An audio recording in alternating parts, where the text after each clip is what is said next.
یو بډای را روانه ده بچیلو کړه دے خاوند مړ دے او صرف دغه یو بچی دے داغه بچی د واده موقع ده او د واده په موقع باندې چې کله ډوله راوچه تکړه نکاح پڑاویږي ډوله راوچه شو ډوله را روانه ده اچانک غوغا ورول شو بوڑھے تپوس کہ یہ غوغا کس چیز کا ہے یہ للکار کس چیز کی ہے یہ نعرے کیوں لگائے جا رہے ہیں یہ ہر طرف سے شور و غوغا کیوں ہے دا ہر طرف نہ آواز دا سر روان دے جواب ورکی گیا بے چکم سڑے دا ختم نبوت ناروئی اگا پدی سینہ باندی وشتے شی بوڑا اخپل بچی توئی بچیا ستا ڈولے ما تال دل ترا غخت دا لیکن بچیا لار شاد محمد الرسول اللہ دنا مستپارا کچری دیزے کی میدان نلاری نو اے بچیا ستا مور بیام خوشحالی کی پا جنت کے بستا وعد کی شریکوی او کچری جوندے پاتی شوی بیاراش ستا خزدا ستا نکا پڑاو شوی دا ستا ڈولے دا ستا ناوی راغلی دا معشوم نوجوان چکل لارو یو بڑے مور یوازی پاتی شوا نوجوان دیزے کی ڈولے دا سیری چولے شوی دی لیکن چکل نوجوان میدان کارزار تلارو ناروی ختم نبوت زندہ باد پدیزے پگولے وشتے شی بیاوی ختم نبوت زندہ باد پسینہ باندی پگولے وشتے شی پوینو کے خڑو پروتے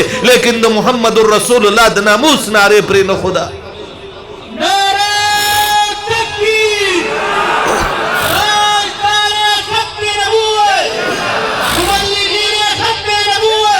کلمات د لاہور اگه کالج را یاد شي چې په کم ځای کې طلباء کرام ولاړ دي هغه د ختم نبوت صرف نعره وایي چې ختم نبوت زنده باد او چې کم سړی نعره وایي هغه په ګولو باندې سورې کیږي په هغه وخت کې د پاکستان لومبنی وزیر داخله خرظفر الله حکم دا کړو چې کم ځای کې چا د ختم نبوت نعره والا هغه په سینه باندې سورې شي یو بابا را روان دی معشوم نو سه ور سره دی زوی مړ دی بل څوک بکور کې نشتا هغه بابا خپل بچی هغه نوسه په وګ باندې کینولې دی بچی د ختم نبوت مسلم راغلی دا بچی کچره تا دنیا نزي